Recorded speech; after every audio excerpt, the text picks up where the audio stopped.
I was born a fighter, a scrappy little kid on a Brooklyn block. I bobbed and weaved my way through life as I stood up against the neighborhood bullies. I always hated bullies. There wasn't a dare I wouldn't take on. As I grew older, I learned from the streets.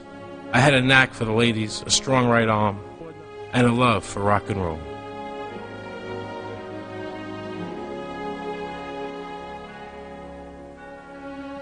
I opened the Chicago nightclub and booked big-name bands like the Grateful Dead, Led Zeppelin, and The Who. During the '68 convention in Chicago, I watched firsthand as the government raged out of control. I managed Bette Midler, founded the Manhattan Transfer, and was fortunate enough to win an Emmy, a Tony, and my films received 6 Academy Award nominations. I produced Trading Places, The Rose, and Wise Guys. But today, I am standing in front of the camera to fight for the rights of all Americans. Because today, I am frightened for the future of the country I love. Ladies and gentlemen, mad as hell, Mr. Aaron Russo.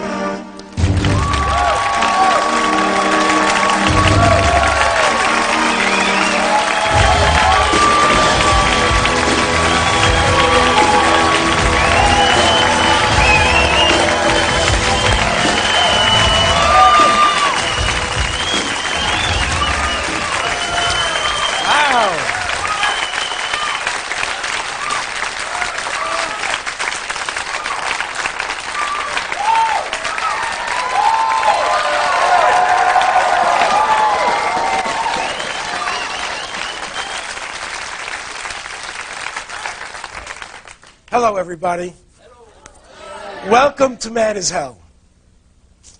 I'm here tonight because I'm sick and tired of what's happening to my country.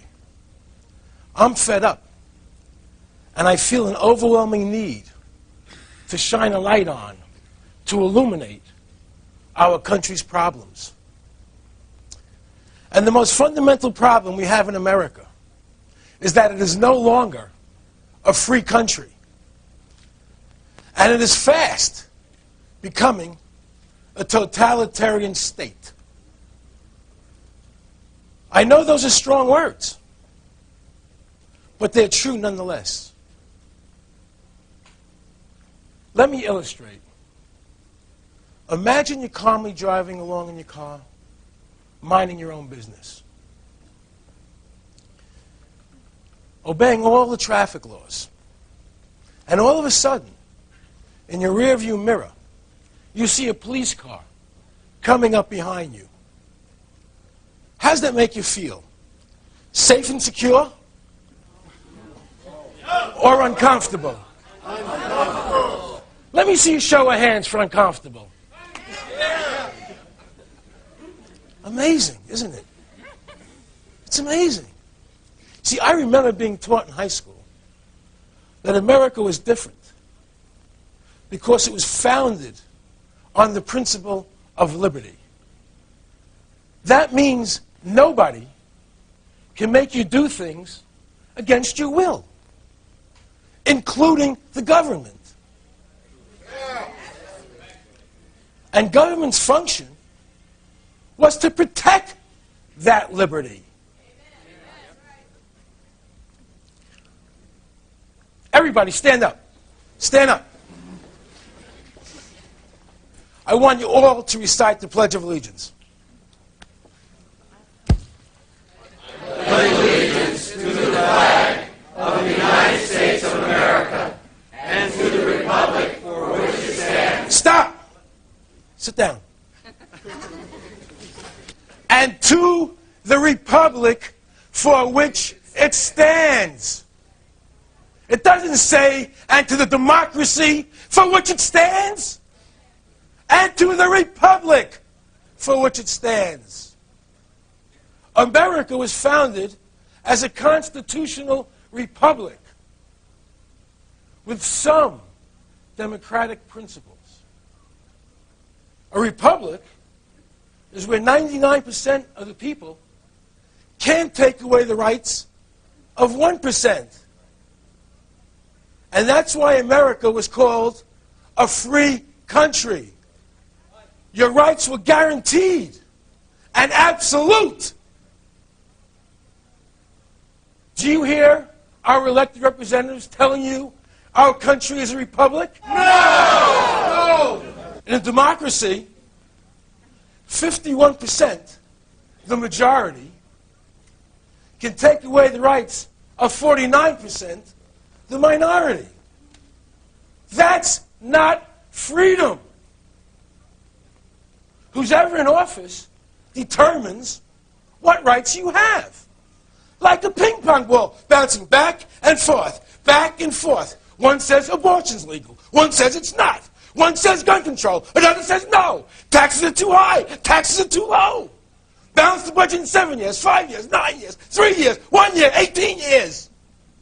Affirmative action. No affirmative action. Speed limit 55, 75. It's safer. It's not safer. It's insanity.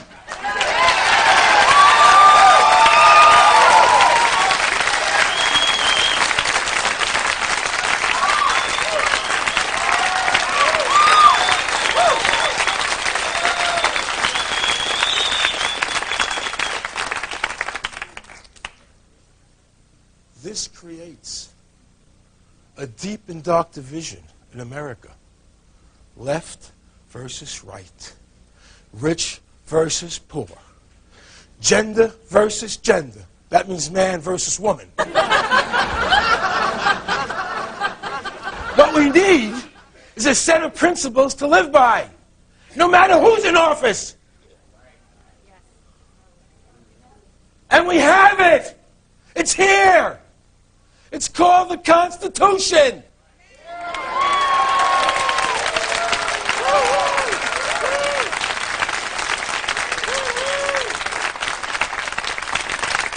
Restore it. Don't ignore it.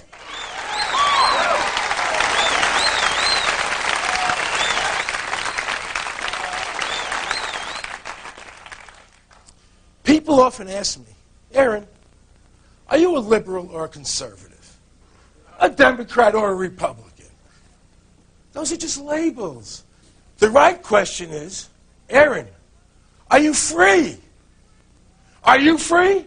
No. Are you free? No. Are you free? No. Government is the problem, not the solution.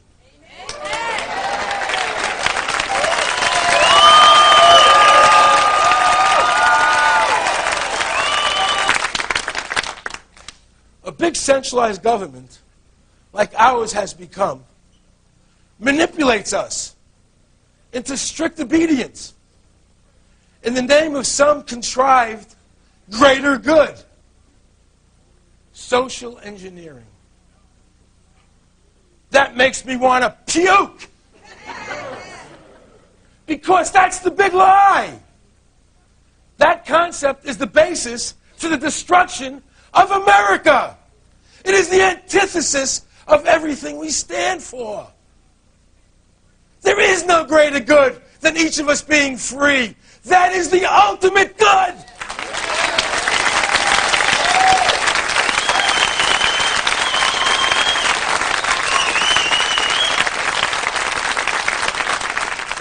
Instead, we have federal agencies with massive police powers. They just gave the Bureau of Alcohol, Tobacco, and Firearms 13 ground attack jets, armed with Sidewinder missiles. What are they going to do? Go on airstrike on Fred's smoke shop?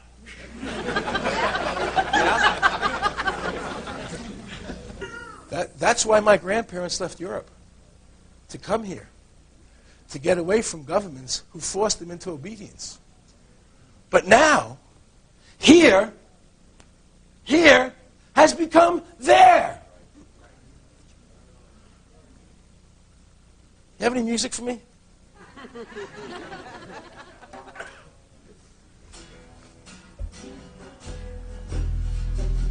Enough for that.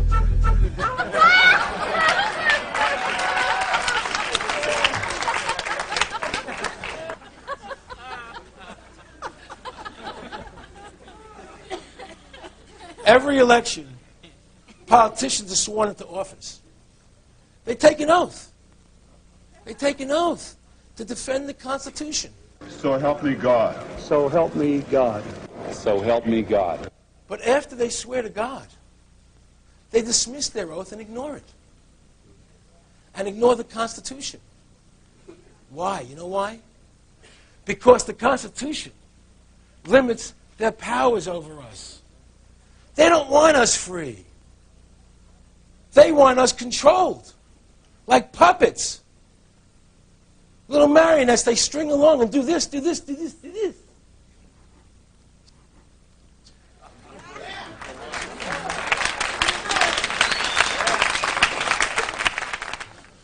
After the Oklahoma City bombing, the President and Congress called for the immediate passage of the anti-terrorist bill. The time is now to enact this important legislation. You can be sure that terrorists around the world are not delaying their plans while we delay the passage of this bill. It sounds great. Get rid of terrorism. Yeah. Yeah, on the surface. But scratch the surface of this bill, and we discover an overreaching power that is akin to dictatorship.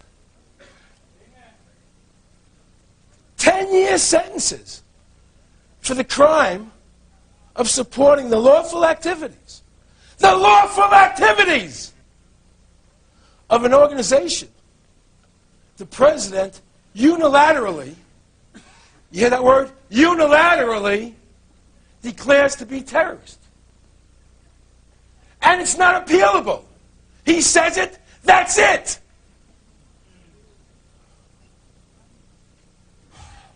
Gets me so mad. In addition, this bill allows five hand-picked judges, hand-picked federal judges, to hold trials in secret. In secret! Behind closed doors.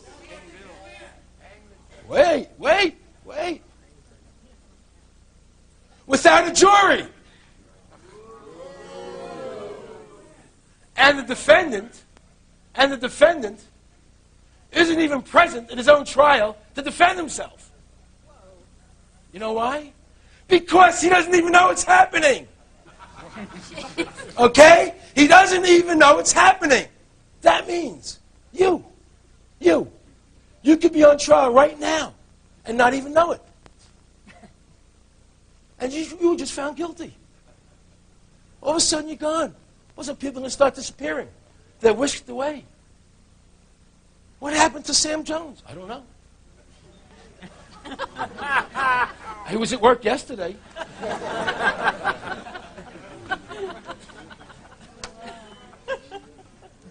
Does this sound like liberty to you? No!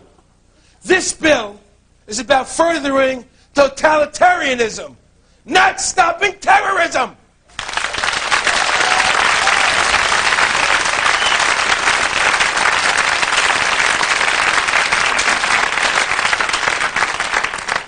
Welcome to the new America! Yeah! Russo for president!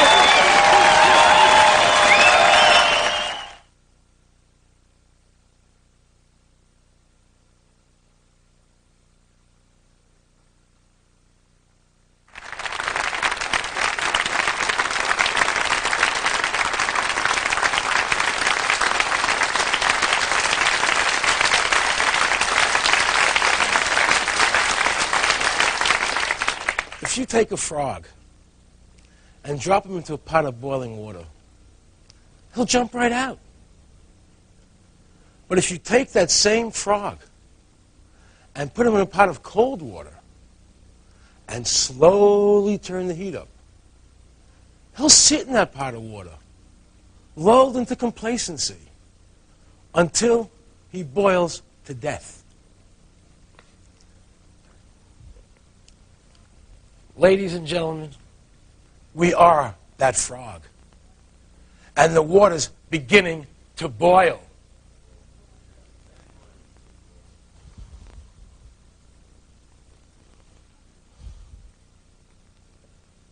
Did you hear we're being fitted for National ID card? Good. And it will be digitally encoded with the retina pattern of your eye or with your fingerprint. And every American will be required to carry one.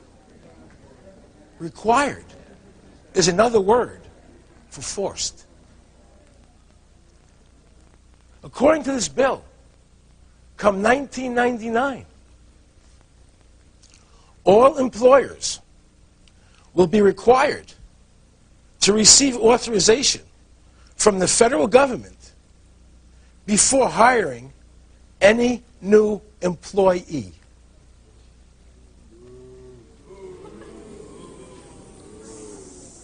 The social planners are forcing you to get their permission before you can hire anybody.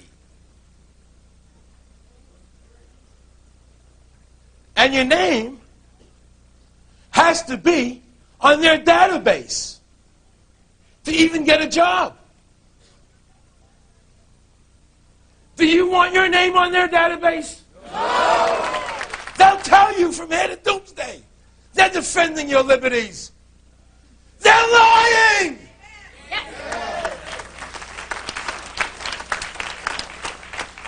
Don't listen to what they say. But pay very close attention to what they do.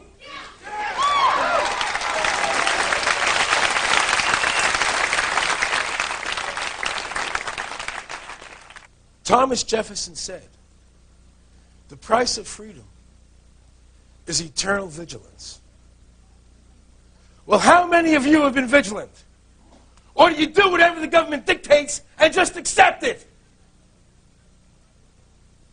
Freedom is something you have to fight for. It's not automatic. In the history of the world, America has come the closest to being a free country. Let's not blow it.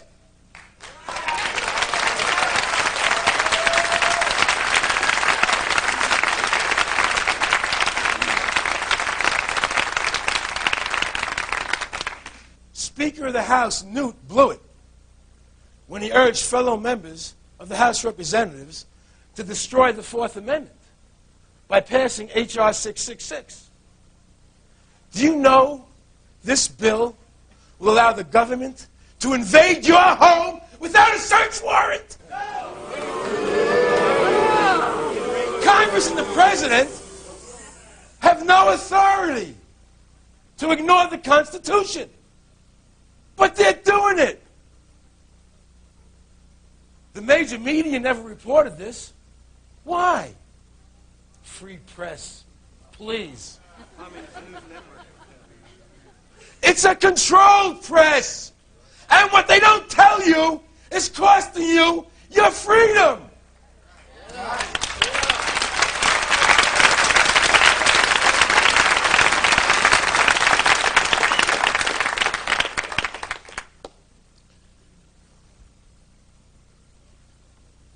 Music? Never mind.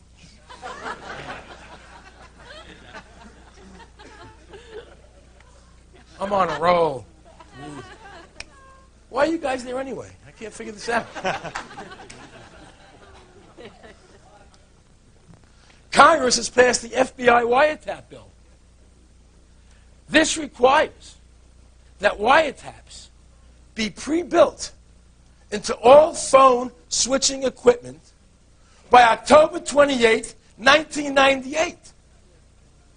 So that the Justice Department can listen in on any phone conversation in America, sitting in their office, pressing some buttons.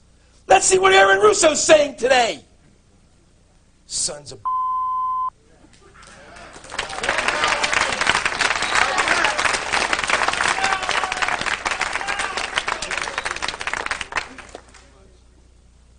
Then, the FBI asked for additional funding from Congress so they can tap into 1.5 million phones simultaneously. And when you tie that into H.R. 666, 666, little nasty number there, they won't even need a court order. I think each of those freedom-loving members of Congress deserves a rectal adjustment.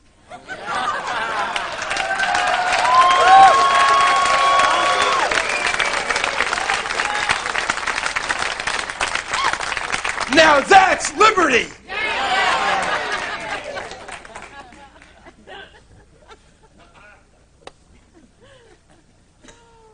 Almost everybody today is a criminal, according to the law. Let me explain. The federal code is over 1 million pages of fine print. It's been estimated that it would take 23,000 years to read. Okay?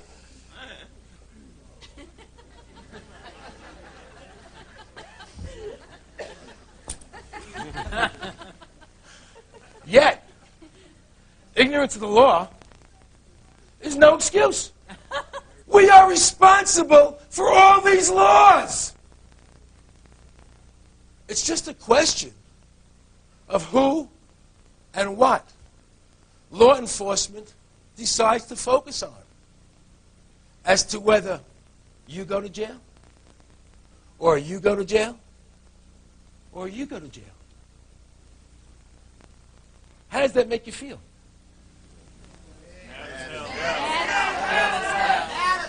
Well, if you're black, I guess you already know. I can't stand them.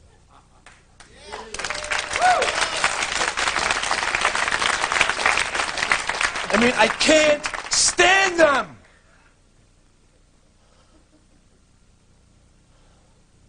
Do you know there are more people in jail today in America than any other country in the world?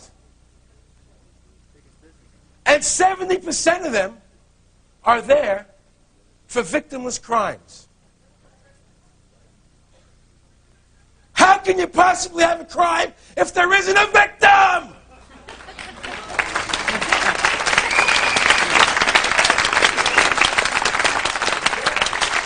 Idiots. They spent a fortune. They spent a fortune trying to put Heidi Fleiss in jail. And yet, at the same time, they let out a rapist who's victimized over 200 women. When they asked the rapist if he was going to rape again, he replied, That is information that will come out in the wash eventually. So right now the cards are still in the air. well, thank God they got Heidi Fleiss off the streets. I feel so much safer.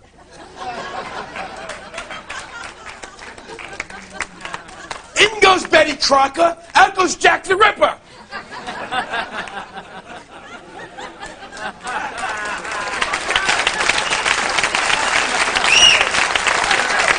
It's insanity! It's insanity!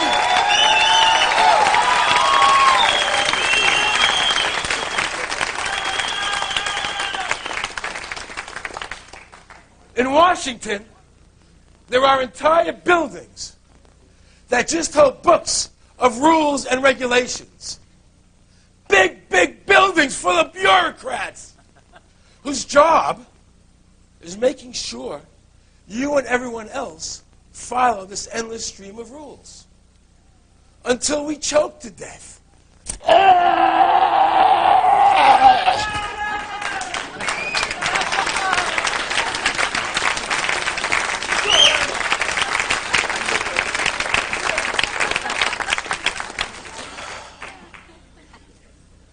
Oh, they put so much pressure on us that we have heart attacks and die.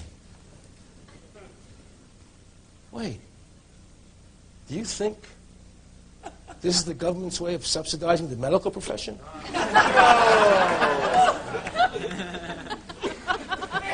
But Dr. Kessler of the FDA wants to subsidize not only the medical profession, but the drug companies as well. by outlawing vitamins. He wants you to get a prescription just to buy vitamins. Heil Kessler! Oh, did I say that?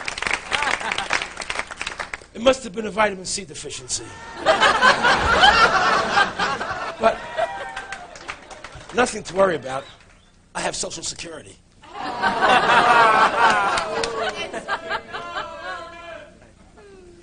Can you believe what they've done to Social Security? I mean, can you believe it? From a voluntary retirement plan, it's evolved into another mandatory tax. Have you ever heard of a retirement plan where the money is not in your name?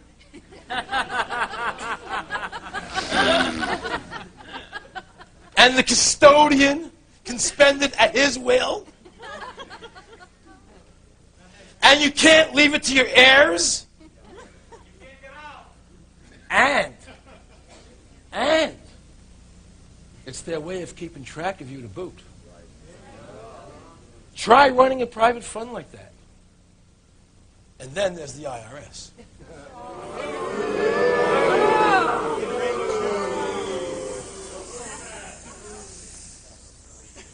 It really sucks.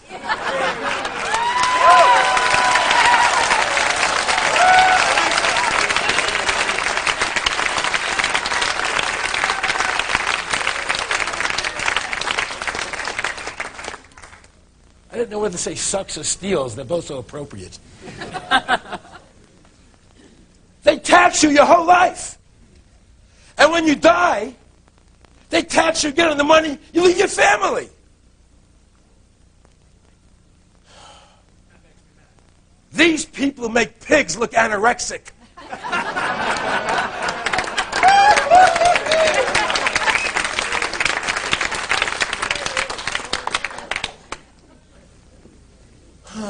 This is hard work.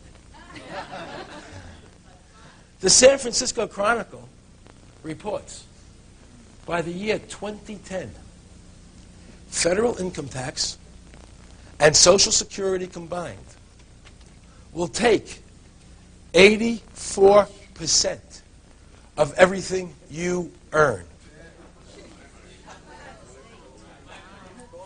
Now, I ask you a question. How can you raise a family if parents are supporting the government instead of their children? Of course morality is declining. Of course crime is soaring. How could it not? Repressed people strike back.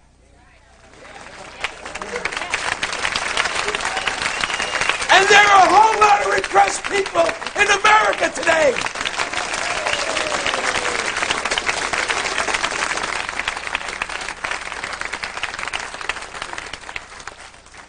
Do you feel repressed by the government? Yes! Let me see a show of hands. This country is just, it's just unbelievable. It's just unbelievable. Have you heard about GATT? The General Agreement on Tariff and Trade? The so-called Free Trade Agreement? It's 22,000 pages. It weighs 365 pounds. That's a free trade agreement? One paragraph, we have free trade.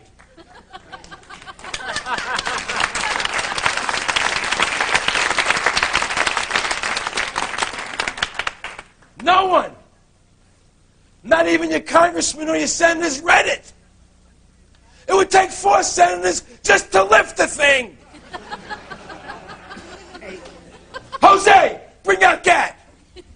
Bring out GATT.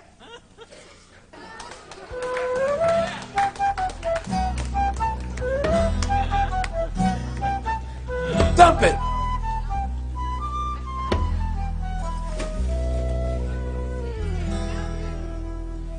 You okay, Jose? I don't want you to get hurt. I'm the star here, Jose.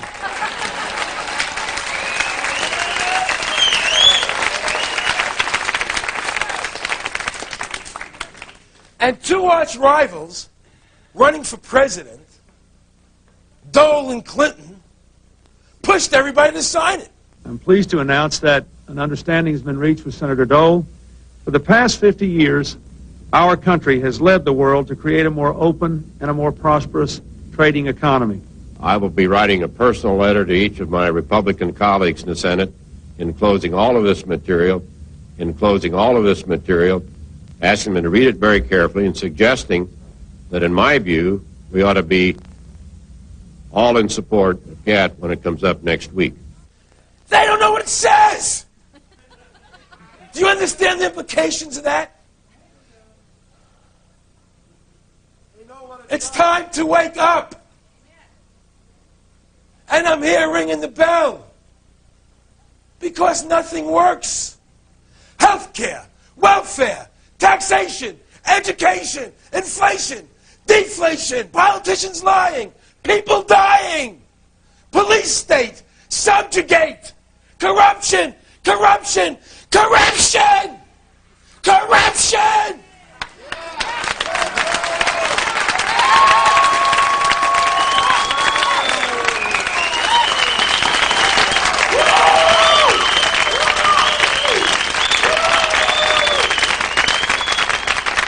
Are you mad yet? Yeah. Let me hear I'm mad as hell, and I'm not going to take it anymore. Come on. I'm mad as hell, and I'm not going to take it anymore. I'm mad as hell, and I'm not going to take it anymore. I'm mad as hell, and I'm not going to take it anymore. We're mad as hell, and we're not going to take it anymore. Remember, fighting for freedom is an old American tradition. We will not be denied.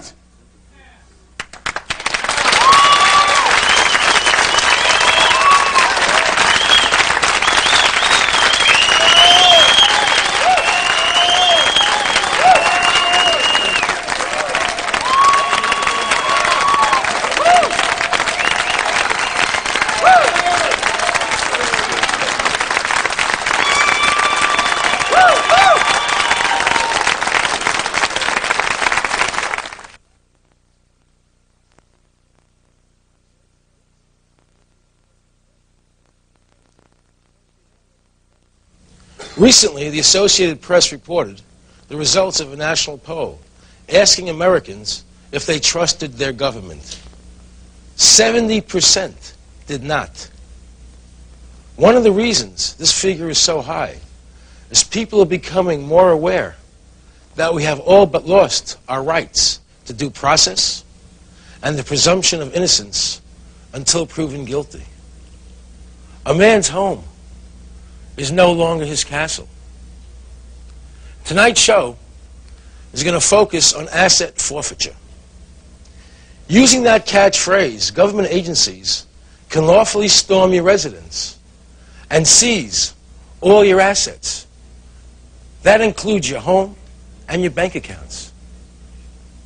Last year there were over 250,000 asset forfeitures.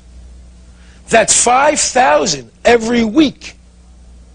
And 80% of those victims were never charged with a crime, much less proven guilty of anything.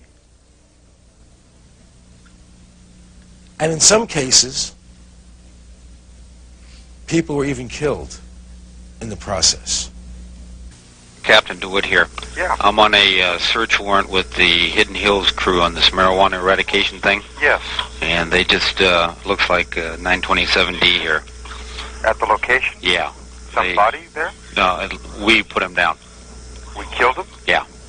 It's scary, you know. I never, ever would have thought that I would witness my husband executed, literally executed, third world country style. Donald Scott died in his living room on October 2nd, 1992, gunned down by police. Now, his widow says that Donald was the victim of a law that makes the seizure of private land so financially attractive to law enforcement agencies that they have begun to assume private citizens guilty till proven innocent. The story begins here at Trails End Ranch, 200 acres in Malibu, California. Current value $5 million. Landowner Donald Scott was a multi-millionaire due to a family inheritance. He was handsome, prosperous, and married to Frances Plant, a woman half his age. But their passion for each other blinded them to age differences. I would tell him he's 61 going on 16. He had so much energy, and he was just so much fun to be around. We had the best time. We just had a ball. I don't think any two people have ever been happier. But their idyllic life at Trails End soon became a Gothic nightmare. Good morning. I'd like to welcome you all to Rancho Sierra Vista Satwewa on behalf of the National Park Service. In the 30 years since Donald Scott purchased his ranch, the National Park Service had bought up every available land parcel surrounding Trails End, making Scott's land a choice morsel for federal acquisition. The Park Service judged Trails End crucial to complete its federal land acquisitions agenda. Friends say that the Park Service had approached Donald repeatedly about selling, but he refused. Donald always had a feeling that the government would do something, or the national park wanted this land to the point of where they would do anything to get this land, even kill him. Ironically, Scott predicted his own death, but it was not by the Park Service. 2 years ago, the L.A. County Sheriff's Department claimed they had received an anonymous tip about Trails End Ranch. Captain Larry Waldy ran the narcotics unit at the time. We then got a tip from a reliable informant that, in fact, that marijuana, large amounts of marijuana were growing there. It was 1993. L.A. County was in fiscal crisis. Law enforcement budgets were scant, and like other agencies, the Sheriff's Department was scrambling for extra funds. More and more, they were forced to rely on the proceeds of drug busts to supplement crippled budgets. In effect, our civil servants became revenue producers. Discovering drugs on private land allows a law enforcement agency to seize the property, sell it, and take the profits. That is called asset forfeiture. It is highly controversial in that it gives an incentive to law enforcement agencies to say that drugs exist, to pretend that drugs exist, even when there aren't any. Financially motivated to confirm the anonymous tip, Deputy Sheriff Gary Spencer ordered aerial reconnaissance, and DEA agent Charles Stowell complied. In a flyover the ranch, he claimed he saw 50 marijuana plants attached to lines suspended from tree branches. There is virtually no way that Stowell could have seen through that canopy of trees. It's like a rainforest. It's impenetrable. Michael Bradbury is district attorney for Ventura County. His investigators studied the Scott case for months. Their findings were explosive, concluding the L.A. Sheriff's Department was motivated in part to seize the ranch for the government. I think Agent Stowell was under tremendous pressure from the Los Angeles Sheriff's Office in the person of Deputy Spencer to come up with the opinion that marijuana was being cultivated on the ranch. As a matter of fact, after Stowell initially said that he had seen marijuana, he called Spencer back and said, "I am not comfortable with you using my name, and you have to corroborate me." Despite Agent Stowell's reservations, the Sheriff's Department marshaled ground teams from the National Park Service and the Border Patrol. But even their ground surveillance turned up no marijuana. Nevertheless, law enforcement still commandeered a search warrant and ordered the troops to move in.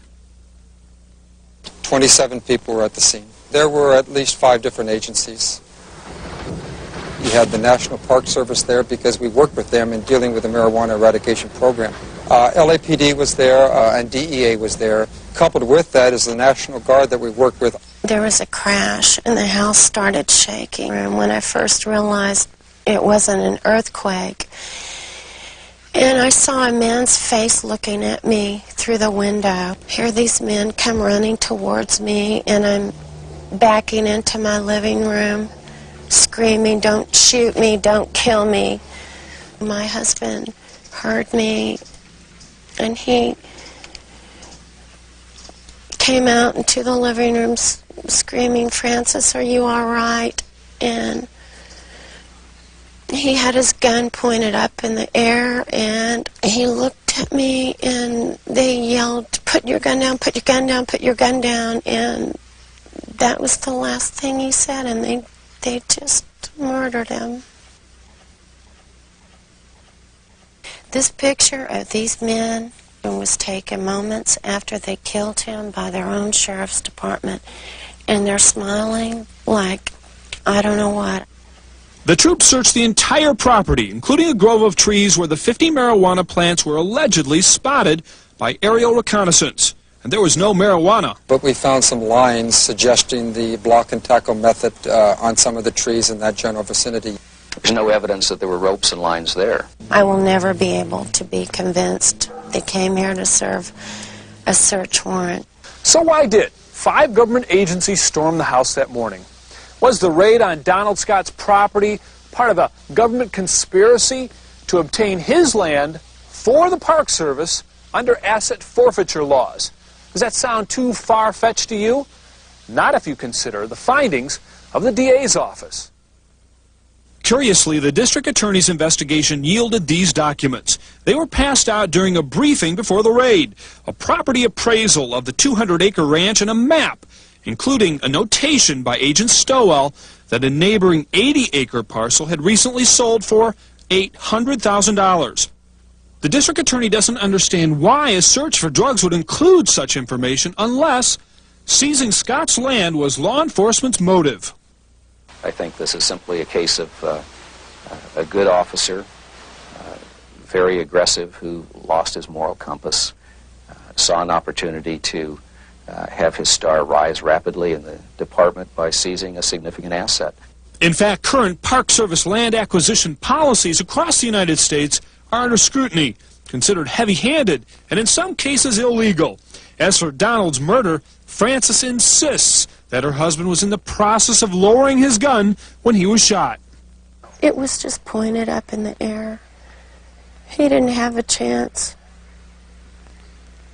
to obey their deadly command of put your gun down anyway.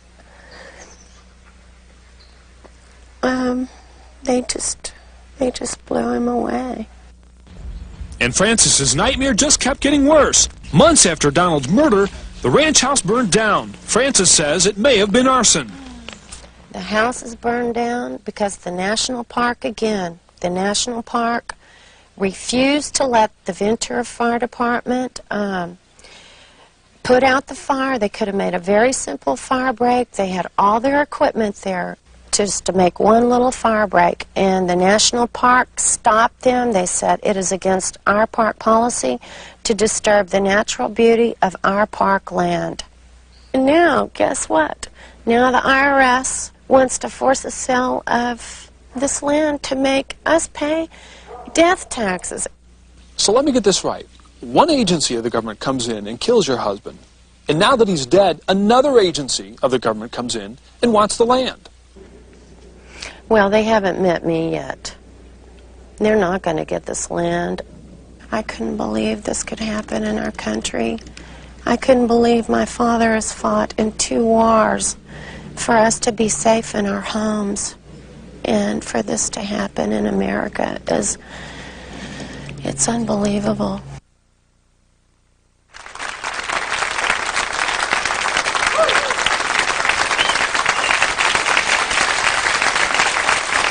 That piece was absolutely frightening. And the fact that the 2 deputies who shot Donald Scott are still in service only goes to prove the point that the government is unaccountable. We are very fortunate to have with us on today's show 3 of America's foremost experts on asset forfeiture. Brenda Grantland is a graduate of George Washington University's Law School. She presently serves on the board of directors of FEAR, Forfeiture Endangers American Rights. And Jeffrey Steinborn is a graduate of Yale Law School and a prominent Seattle attorney who specializes in asset forfeitures. Judy Osborne is a hooker from Santa Monica Boulevard. No, I'm just kidding. I'm sorry. A little.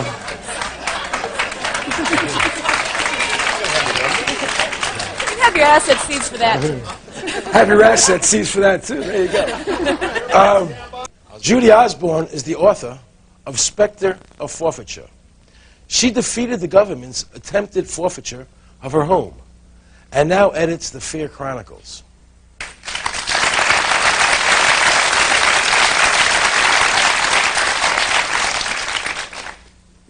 Is what happened to Donald Scott a rare occurrence? Many of the things that happen to Donald Scott happen every day. There are people that are getting killed because of the war on drugs and because police want to seize their house. There are many instances where the police lie to obtain a search warrant. And there are many times when the raids are made on places where no crime is being committed. Mm-hmm. So how does civil forfeiture differ from criminal prosecution? It's so easy to forfeit something civilly. All they have to do is say that we want it and come and get it. And at that point it becomes your burden, you the property owner's burden, to hire an attorney if you can find one who understands the law and to go there and prove that the government doesn't have a right to your property. So it's enormously different. Really all the government has to do is wish for it and it's theirs until you can go try to get it back, which is very difficult. Wait, are you saying to me that under civil forfeiture the government doesn't have to prove anything? No. There's no due process of law? No, that's correct. That's what I'm saying. So they can seize your property based on hearsay, and hearsay is really nothing more than a police officer standing in front of a judge and swearing to something for which he's not accountable. And that's enough to get the papers to seize your house. Then you have to go back to court and try to prove that your house or your property is not tainted by some unlawful conduct. So how does do the police or the authorities decide whether a case is civil or criminal? Well, I think nowadays they have to think more seriously about criminal because of some new developments in the law. But up until about a year ago, the courts had ruled that civil forfeiture of your property was not punishment, and therefore the government didn't have to follow the usual rules that they have to follow when they try to punish you for committing a crime. So if the authorities have the option of saying this is criminal or civil, they can always say it's civil because it's easier for them to take it. Absolutely easier. And that's what they do, and that's why for the last 10 years the government civil forfeiture program has really been running amok. What you have here is the government, well, the looters are in the wheelhouse, and they're using the government as a way to loot the country. And the result of it is that the police in situations like this really run around like children without adult supervision, taking what they want. In about 90% of the cases there is no recourse. The property's gone, and whatever rights may have been violated along the way are simply ignored. Fortunately, assassinations are rare, but they're certainly not unheard of, and I'm sure we haven't seen the last of them. So they can, if they want to, they can just come in and say that they can just plant evidence and They can do that too, but they don't have to. They don't need evidence. They don't need evidence. They need a cop. We all know how honest cops are. They need a cop who's ready to swear that somebody reliable told him or her that there's pot in your house or that you sold some drugs or committed some crime and that the fruits of that crime are invested into your real estate or in your bank account. So if some informant says Aaron Russo is growing marijuana in his backyard and the cops come and raid my house, they can seize my home, my bank accounts, based on the fact that some informant said that. That's correct. An informant who stands to gain 25% of your seized assets. Whoa! Wait a minute. No! You mean the informant gets a piece of this action? Yes, either in reduced jail time in some cases, but most often up to 25% of the forfeited assets. It's right there in the statute. It's right there in the statute, yes. So I'm going to call up on everybody in here. Hey!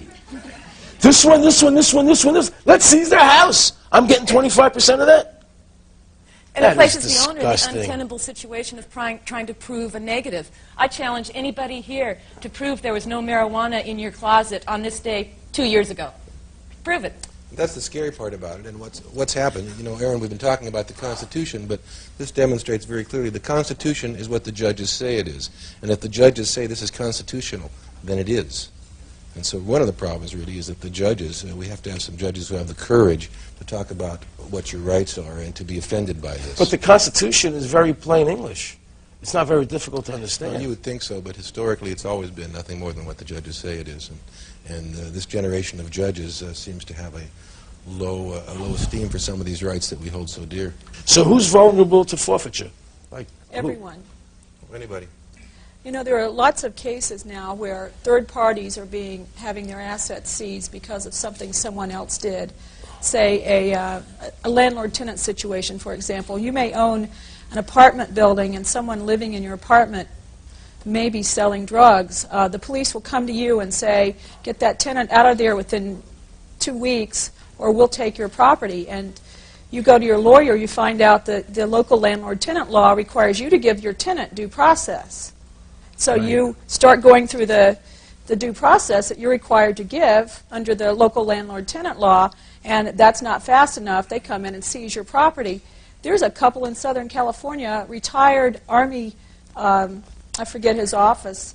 He was an officer, and this was his retirement property, and he lost his entire rental property because he couldn't get the tenant out fast enough to please the cops. If you're a landlord, the situation's even more frightening than that because they can search your rental property illegally. Just kick the door down without a warrant. And if they find something growing there, then they can seize the house. And you, the owner, the landlord, don't have the right to object to the illegal search because you weren't living there. I just had a case like that last week, yes? And they are not embarrassed to stand up in court and say, yes, we're going to take his house, and he has no right to complain that we kicked the door down without a warrant because he wasn't living there at the time. In fact, reporting your suspicions of your tenant's illegal activities to the police is cause enough to have your house forfeited because that puts on the record that you knew that there was something illegal going on. Right. So you can't show your innocence. So you're in a catch-22 situation. Yes. So how does an ordinary citizen protect themselves? You try to get the laws changed. Right now, everybody is vulnerable. You can have your assets forfeited for making an incorrect statement on a loan application. Fish and Wildlife not long ago seized a tractor under EPA laws because it ran over an endangered rat. Oh, it didn't help the rat. I heard about that. The Vietnamese farmer was tilling his land with his tractor. He ran over a kangaroo rat, and the government came and took his tractor. They tried to put him in jail for 2 years for running over a kangaroo rat. This is unbelievable. Do you know why I'm so mad? Do you understand what's going on here, guys? I mean, this is sickening. And it's our country. If you are a member of a corporation and one individual in that corporation is indicted for instance, a money laundering operation, the government has a theory of tainted money, where his tainted money contaminates all your good money like a drop of ink in a glass of water. And so, therefore, the whole corporation's assets can be forfeited based upon the alleged illegal activity of one member. What is this about legal fiction, that property has no rights so they can take it? How does that work? Can somebody tell me? This is a very old concept that goes back to biblical times, basically. If an object, it's called deodond, if an object is used to kill a man, then like a sword is used to kill a man, then they would say, well, that sword was guilty and we're going to take it away from the owner and destroy it. And the owner's rights in it disappear. And they're using that fiction. It's a lie. A fiction is a lie. But as an example, I heard about a man who lost his airplane because he said the airplane had no rights. It doesn't matter if the man owned the airplane. They said the airplane has no civil rights, so we can just take it. Or we can take his car, or we can take the money, because property has no rights, ignoring the fact that people who own the property have the rights of ownership. Right. That's the legal fiction, am I correct? Right. Explain to me about the 30 days, how that works. That you have 30 days to argue against the seizure, and if you don't do it within 30 days, then you can't get it back? There's a very important part about that I think that you're overlooking. When they take your property, they could hold it for a long, long time and then send a notice out when you happen to be on vacation or whatever. You've got 20 days not only to file a claim, but to pay a cost bond of 10% of the value of the property in order to even fight to get it back. So in order to get a hearing, you've got to pay for it in advance. But if they just took everything you own, how can you pay for anything? Well, you're indigent, and of course you can't hire a lawyer, but because it's a civil case, you are not appointed a counsel. So you have no money left to hire a lawyer, They don't give you a court-appointed lawyer, so you can't even fight back in the time allotted. And the law is so complicated that the majority, I would say, of lawyers don't even know how to fight civil forfeiture. This is unbelievable. So people can't fight it themselves. And which federal agencies have the power to do this? Most of them. And that's the reason that most forfeitures, people abandon or give up their property or lose their property without ever going to court, without ever getting a day in court. They just lose it. And though the precedents were set by drug laws, there are over 200 federal forfeiture statutes, and many of them don't even contain the exemption for innocent owners that the drug laws contain. Where does the money go when they take it all? The police get to keep it. Whoa! Whoa! Wait a minute. Not only some guy calls up and says, hey, Russo over there is doing something wrong. He's sleeping with his wife or something. Okay? Sex is not allowed here anymore. Okay? And then they come and raid your house. They take all your assets, right? And then they get to keep them.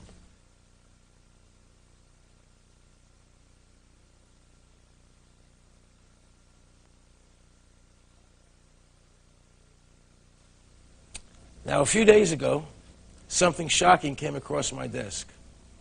A new bill, H.R. 1617, the Career Planning Act. Whew. And it's already been passed by both the House and the Senate. It's in committee now, waiting to go to President Clinton for his signature. Carolyn Steinke knows a lot about it. She's the executive director of Parents Involved in Education, and the facts she'll give you will prove that George Orwell's 1984 is only 12 years late. Carolyn, please be the first one to vent.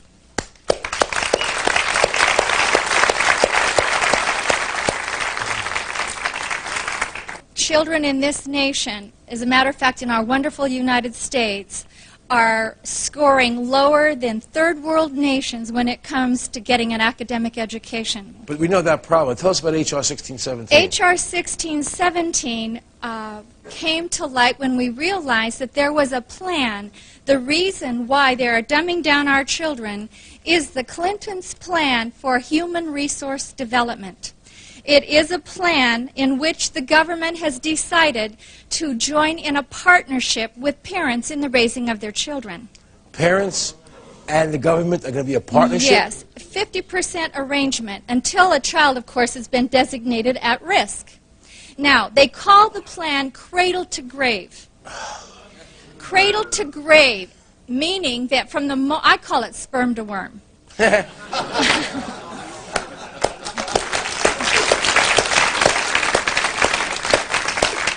When the federal government finds out a child is conceived, that is the moment for assessing the parent.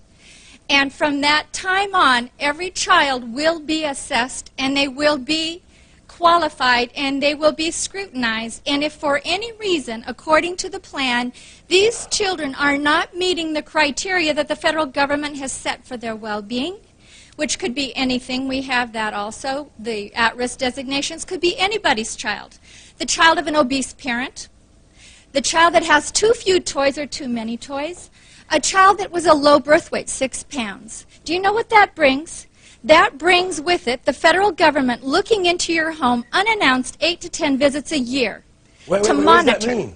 They can just come knock on your door and walk in the house? Absolutely. If your child has been designated at risk. And who designates them at risk? If they fall into the criteria, whoever is the case manager, the social worker, the person... No! Absolutely. No! Now, that's what we've been finding out. But then we take it a step further and we find out why. Why? Because this whole society is in the process of being recultured. And they say the reason for the Careers Act is that we need to change our labor force because it's so dumbed down, that we have to be able to be competitive in the new world. In the global market, we need global workers. Well, I'm telling you right now, Aaron, with the way this country is hemorrhaging and our manufacturing is going to other countries, the only way this human resource development, human beings who go to get a job are going to be competitive in a third world market is if they're going to work for 1/42 of the normal wage. Now, the governing board at the federal level sets up a national plan for workforce development, a national employment agency, where all frontline jobs, public and private, must be reported. And all vacancies and anyone looking for work must report to the National Employment Agency. So does that tie into the Feinstein bill with the Immigration Act that we have to That's it in a nutshell. That's it. Now, they're totally radically restructuring education.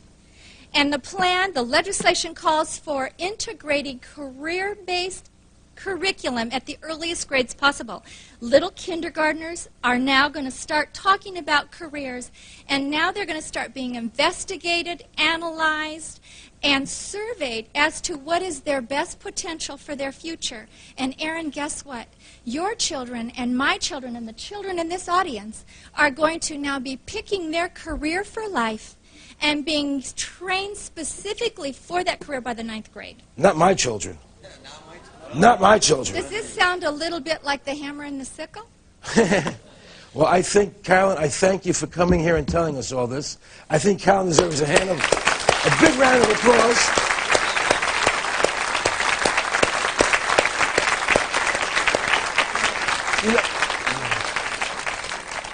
You know, no matter how deep I get into what's going on in America, I'm still amazed by the things I'm learning.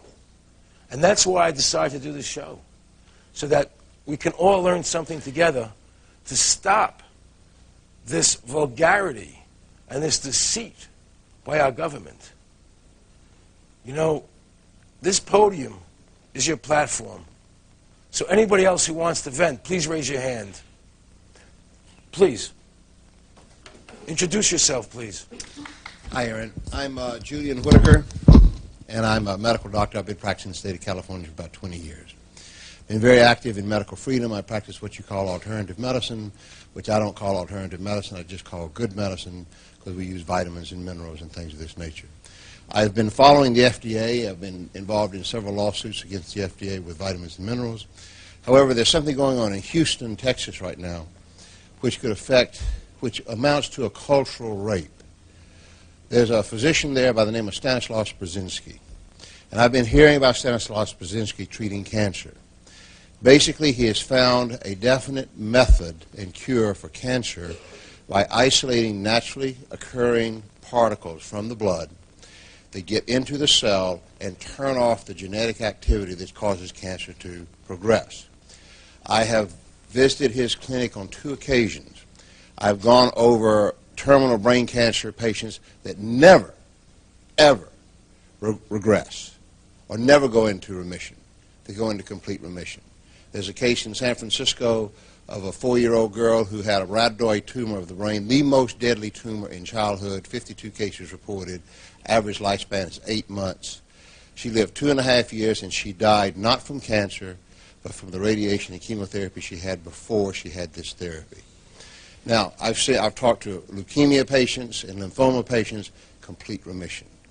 And it makes sense. Now, let me finish this. It makes sense because these particles go in and activate or deactivate the tumor or suppressor genes and the oncogenes. It requires a paradigm shift in cancer. Now, why I'm here is this. In 1983, the American Cancer Society put this on an unproven blacklist. 2 months later, the FDA filed suit in federal court in Houston in 1983 to put Stanislaus Brzezinski out of business and to destroy his discovery. Well, let me ask you a question. Why is it in their interest to stop a cancer cure? Why is this happening in your mind? Whenever there is a true discovery in any culture that requires a shift of paradigms, the paradigm we have in cancer now is you cut, burn out. This paradigm is you stop it at the genetic level. You don't have to cut, you don't have to burn. All of that, the billions of dollars of industry, goes down the drain. So there's 3 areas of resistance to this. There's the government, which is illegalizing it. There is the oncologists, which are hot and bothered because he represents a challenge to their belief system. And then there's the insurance company, which basically is governed by the physicians. Would it be possible to bring Doctor to the show here one day? Yeah, absolutely. Absolutely. Thank you.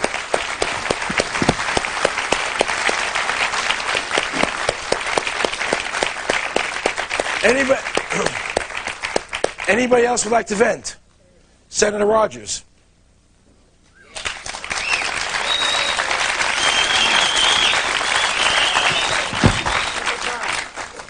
Thank you, Aaron. And I'm mad. Let me tell you why. Please. I'm mad because the federal government has literally turned their back on not only California, but all the border states. And let me tell you what I'm talking about. Every night, several thousand people enter into our state illegally. They break our law. They're illegal aliens. They come across the border almost unrestricted. 80% of every newborn child in Los Angeles County is born of an illegal alien parent. And the California taxpayer is picking up the tab. Mm-hmm. Now, I'm mad because the voters, Article 1, Section 4 of the Constitution, and I wish some of the federal judges would read it once in a while. That's a far... I guess so. It says clearly, it clearly says that the federal government is charged with the responsibility of protecting the individual states from invasion. We are being invaded. California, Arizona, New Mexico, Texas, Florida, literally being invaded by people who break our law and come into our state illegally. Now, 15 months ago, the people in this state voted, 59% voted for a proposition called 187.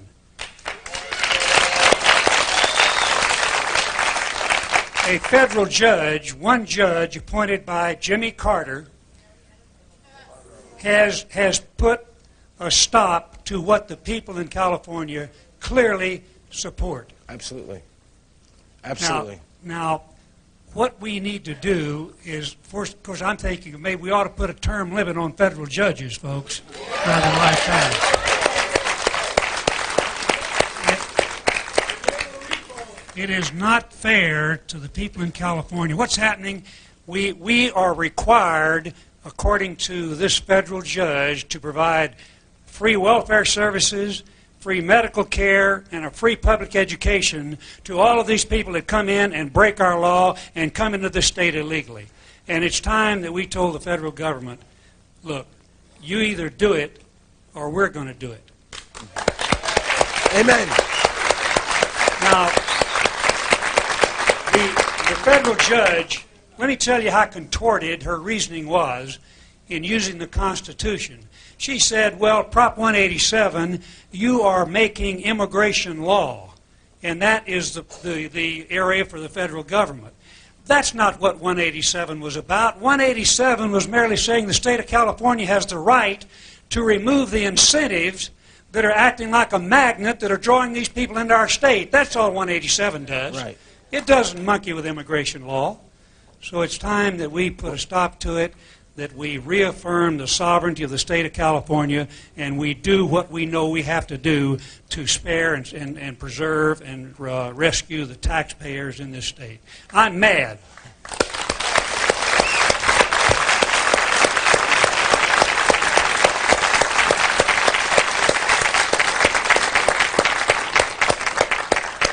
Who else would like to vent? Gosh, a lot of us. I don't know if we can go with as many people. You know, how about you, Senator Duke? You have anything for us?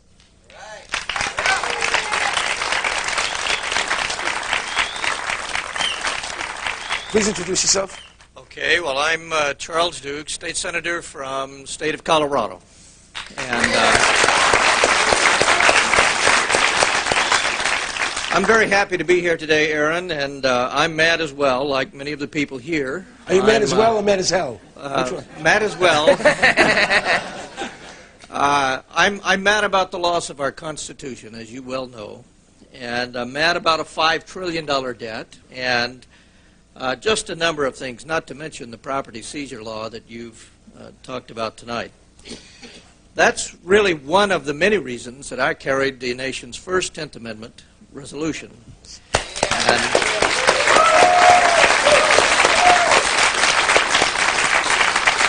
that resolution restores to the states the power that I believe rightfully belonged to them all along, Absolutely. but has been stolen from us by this rogue Congress.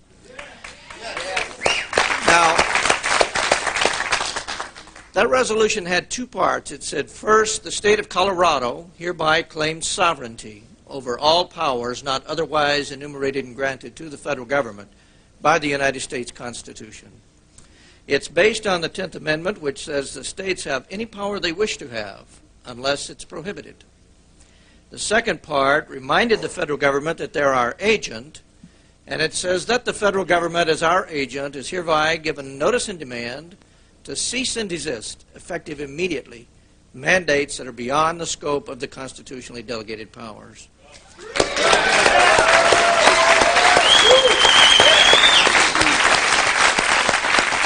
Colorado wasn't asking the federal government for anything. We were telling them the way it is. Now, I was a little unprepared for what happened after I did that. I really kind of did it initially, not only to support the Constitution, but primarily for fun.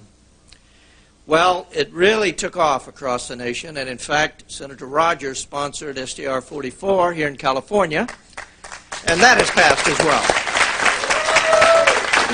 To date, we have 21 states that have passed that 10th Amendment resolution. Yes! Yes! Yes! Now, some have said, where are you going with this, Charlie? What exactly are you trying to achieve? And I said, well, let's suppose we get 38 states to adopt the 10th Amendment resolution, and we call a meeting of those 38 states, and we draft some orders for Congress. And we hand it to the Congress, and we say, here are your orders. You are our agent. You have 90 days. And they'll say, or what? And we will say, or your services are terminated.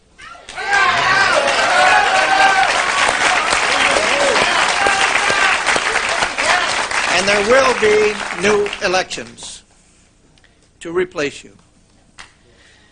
Now, there are good things happening in our government, some of them at the state legislative level, even one at the national federal level. Because in Montana there was a bill, didn't pass, but I'm sure it'll be introduced again, to require any federal agent to register with the local sheriff. Oh, great.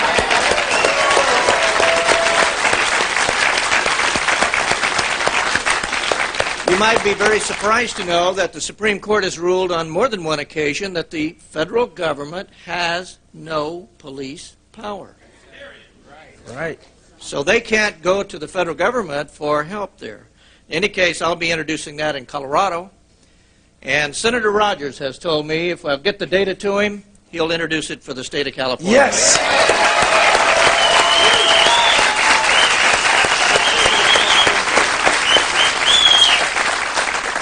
There really is a revolution underway in this country. It's not the one Newt Gingrich thinks it is. It's in the minds of the people, and we are going to reclaim this government. I think the framers of our Constitution properly did understand what 1996 was about. The challenge for us is to understand what 1776 was about.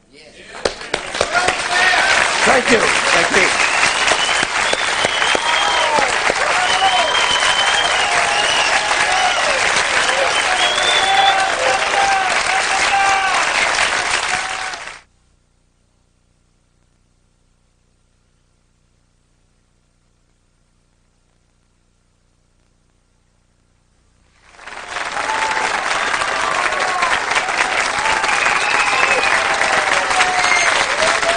Here's a remarkable friend of mine who I love dearly and who's given a lot of thought to the subjects we've been speaking about tonight. Ladies and gentlemen, please, Rod Taylor.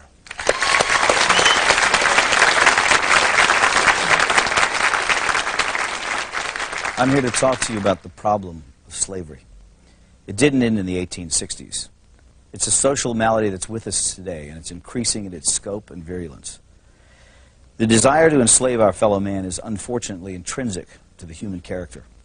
It has been with us since the beginning of time, on every continent and in virtually every culture, from ancient Egypt to Babylon to Greece and Rome, Africa, Asia, Europe, and the United States. Germany and Japan openly practiced widespread slavery only 50 years ago, and the Soviet Union until less than a decade ago. China even today. It's a disease of our human nature, and yet people are under the impression that it no longer exists. I say to you that in a subtle form it exists in America today, and it's becoming less subtle and more manifest. Madison Avenue has just cleaned it up a little bit, dressed it up in new words. The slave master is now Big Brother, someone to protect you, someone to confide in. But it's all the same. He owns your life. This may sound far-fetched, but I think I can prove it. When the IRS allows you a tax deduction, they and their congressional collaborators and the media call it a tax subsidy. In other words, they designate it as a gift to you, a subsidy. The only way they could conceive this terminology is by presupposing that they, i.e. the government, own all the money. Their view is that they're entitled to it all. That which they allow you to keep is their compassionate and generous gift to you. How can this be? You create the money by your efforts, your sacrifice, your creativity, your risk-taking. So how can it belong to them? It's very simple. They own you. They own everything you produce, your money, your house, your thoughts and ideas, your children. If you go to a foreign country to work, you still have to pay the U.S. income tax. You could dig a hole in the middle of Siberia and they'd be entitled to a cut of your wages because in their minds, under their law, they own you. They create arcane and esoteric laws to criminalize you. You may try, but you can't obey them. You can't even understand them without a lot of professional help. You have to run around slavishly collecting little pieces of paper, receipts.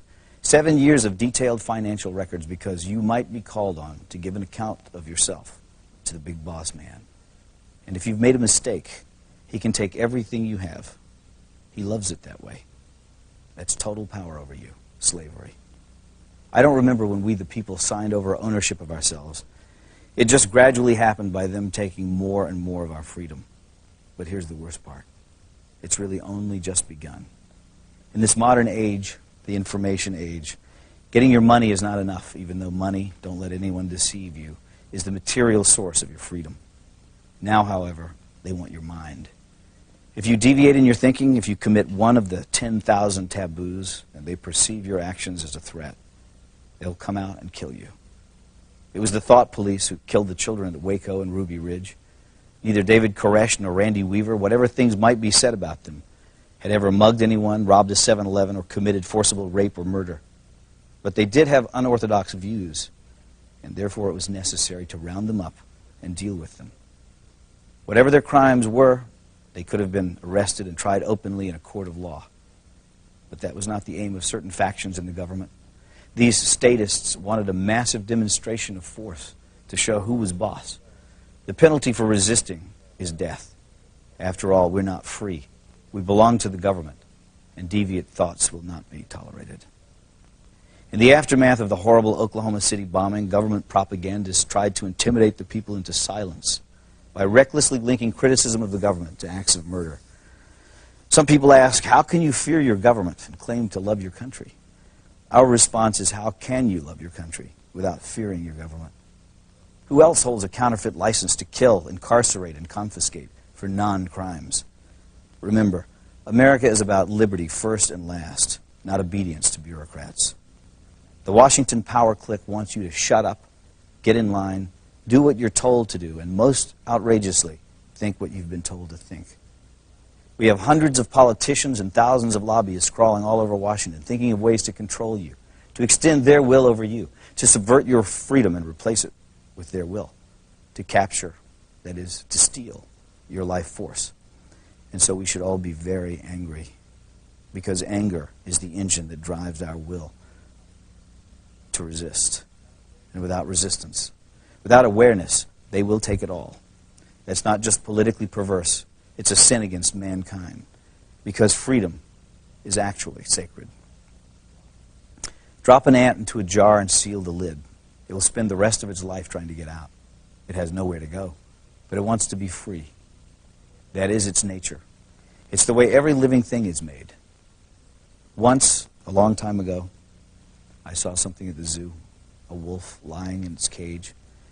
I thought about how this magnificent animal is the end product of millions of years of evolutionary design. A nose that could detect the faintest scent, ultrasonic hearing, eyes that could see in the dark, teeth and jaws capable of crushing thick bone, heart and lungs that could run him for hours in a sub-zero blizzard. And yet there he was, lying forlorn and full of despair. He was well fed. He had a clean habitat and water and medical care. So what was the problem? He was sick with the knowledge that his wonderful powers would never be exercised again. And so he lay there, his head on his paws, staring blankly ahead at perhaps some imaginary forest that he could never reach because there were bars around him. They had not killed his body, but they were destroying his soul. God gave Adam and Eve freedom, even though he knew they would invite death into the world. That's how important freedom is in the divine scheme of things, and that's why we urge you to defend it always.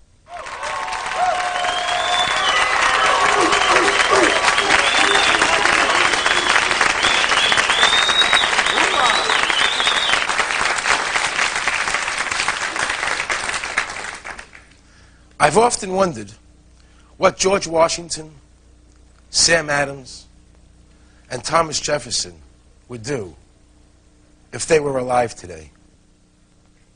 Not much. They would have been in jail. You know, a lot of intelligent people warned me not to do this show. Said I was putting myself in danger. But that's precisely why I'm here today.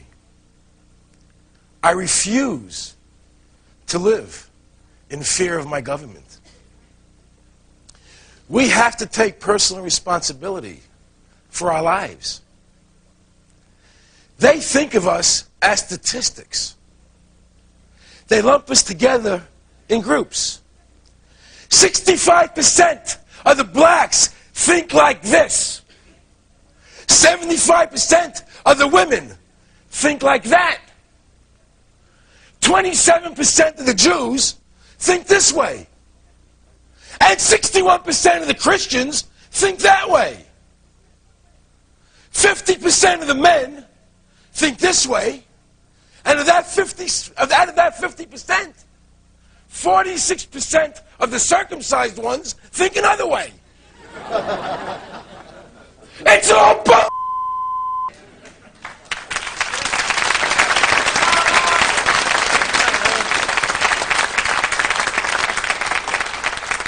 There are no groups.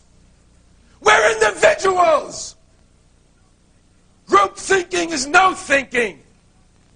It's black against white, rich over poor, straight opposing gay, men versus women, rancher against rapper.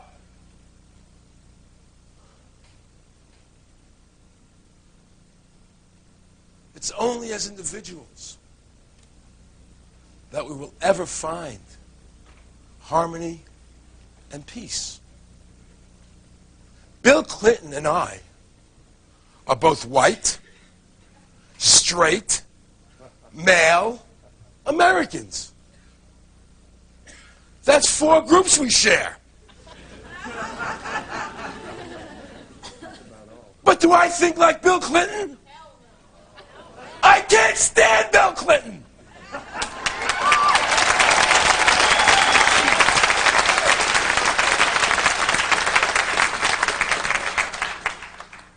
I am Aaron Russo before I'm white, before I'm Jewish, before I'm an American. I can't think like all Jews, or all white people, or all Americans. It's not possible.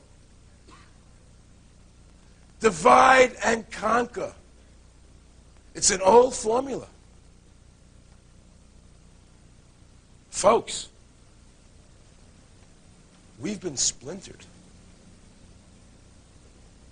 My hope is, God, I pray, my hope is that this show, this series, can bring all these splinters together into a strong oak tree that can withstand the assaults that we're under. So we can once again make our common thread freedom of the individual. So we can all be different and still defend each other's rights and appreciate our differences. That's what it's all about. And if you don't allow freedom, If any of you don't allow freedom for somebody else, then you can't have freedom. Do you understand that?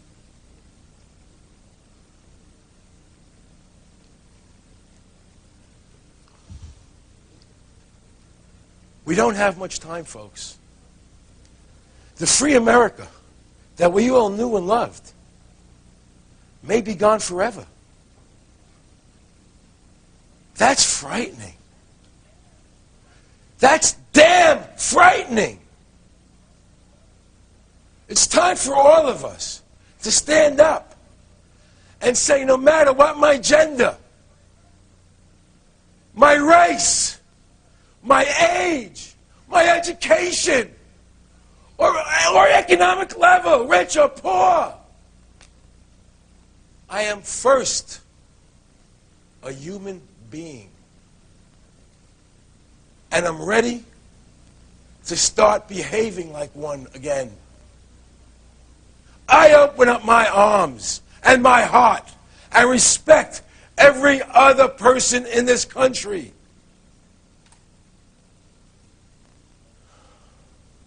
No more labels to separate us. No more judging each other. Live and let live. We are going to reclaim America's ideals of brotherhood and liberty for everyone. That's our greatest legacy. I want all of you who feel as I do to send me letters and faxes, email me, tell your friends to join us in this crusade for freedom. This will be the largest crusade in the history of America, and a direct challenge to the status quo. And Washington damn well knows it.